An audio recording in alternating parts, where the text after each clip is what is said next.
Hey performance golfers, Matt Walter here at the Vanderbilt Legends Club. Today I'm going to show you how to pure your wedge around the greens by utilizing the bounce. So let's start off with a few caveats. What is the bounce and how do we utilize it? So the bounce is the bottom of your wedge. It's where the club interacts with the turf. Okay, so it will effectively do exactly what it's called and bounce to the ground and glide. So we want to make sure when we're hitting these pitch shots, we're utilizing this part of the club and not the leading edge. The leading edge will almost always dig into the ground unless you try and manipulate it, and that will affect your ability to glide through the turf, produce spin, and interfere with the consistency in which the ball takes off from the face. So we have to be able to use our weapons effectively when it comes to using a wedge around the green. So one of the things I like my players to think about is when we swing our wedges, we don't want a lot of twisting and rotation in the club face. It's actually better to feel like the club face stays pretty neutral as it goes around us and doesn't have a lot of opening and closing. Because once it has a lot of opening and closing, the club face is obviously going to be in a closing manner, but more than likely you're going to toe it down, put the leading edge in, that's going to dig, you're going to take some pellets on your pitch shots, and it's not going to let you spin the ball as much, and it's going to create a little bit of rough interference with the turf, and control the club face becomes a lot more difficult because it's going to open and close it a little bit if the toe hits in first. But what I like to have my players think about is if I swing the club, trying not to twist it in my hands, but just swing it around my body, the toe of the club will point way more up or behind me than it would if I was trying to twist it. So that would be a little more shut if I'm trying to keep the club face more square. So we want to let it kind of open up, work around our body, and then we want to finish more around our body as we go left to our finish line. And we're going to keep the club face pointed back at us so we keep the bounce to the ground. So a great way to think about it is if you had a mirror attached to the club face, you're looking at the mirror at address, you should be looking at the mirror in your backswing, you're back at the mirror at impact, and you're at the mirror in your follow through. So all three of those positions will allow you to control the club face. So where I often see most players is on their through swing, they have that club face released where it's toe down. Great if you're hitting a full swing shot, not so great if you're trying to hit a pitch shot.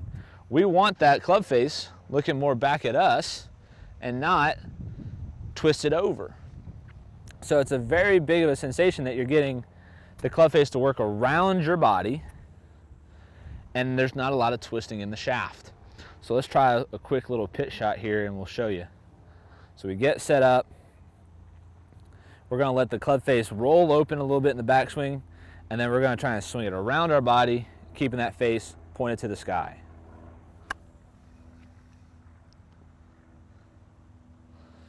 And so what that will let us do, it lets us glide through the turf where there's barely any divot taken, and it lets us produce a lot of spin. If I were to shut the leading edge down in the follow through, you can see where it would take much more of a divot and the ball hit and rolled a lot further than what I would intend. So we want to make sure the club face feels like it's staying open as we go through the shot. You want to feel a thump, and you can hear that audible thump on the ground as you hit. Now, when you make your practice swings, you can hear that thump, and you can also see how long that club is interacting with the turf. So I can put down a couple of tees around my golf ball,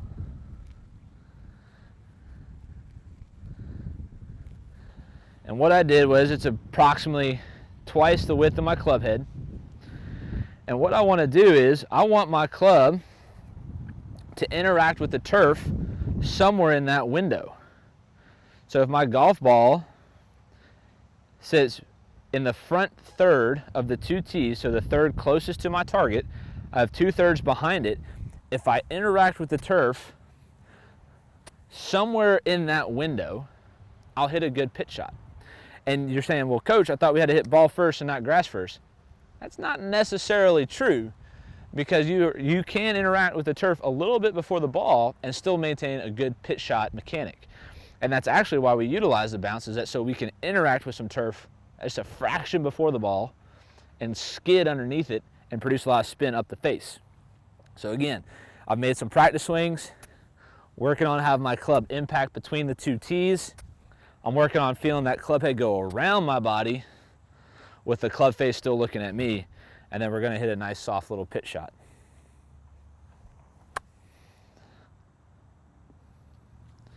So if all goes well, my club interacted here at the back tee, went through, caught the golf ball. So again, I interacted with some turf prior to the golf ball, and I still got away with a good pitch shot. And so that's what you want to have if you're playing for $100 Nassau with your boys. You want to make sure that club can interact with the turf and you're not going to chunk it and hit the divot further than your golf ball. And as long as you keep that interaction the same, you'll have a great product when it comes to hitting pure wedges around the green. If you've liked this video, please subscribe to our channel. We'd love to have you a part of the team. Leave a comment, ask a question below. I'll answer them personally for you on the YouTube page, and I would love to help you get better in your game of golf. And hopefully this video and this drill helps you get to where you need to be.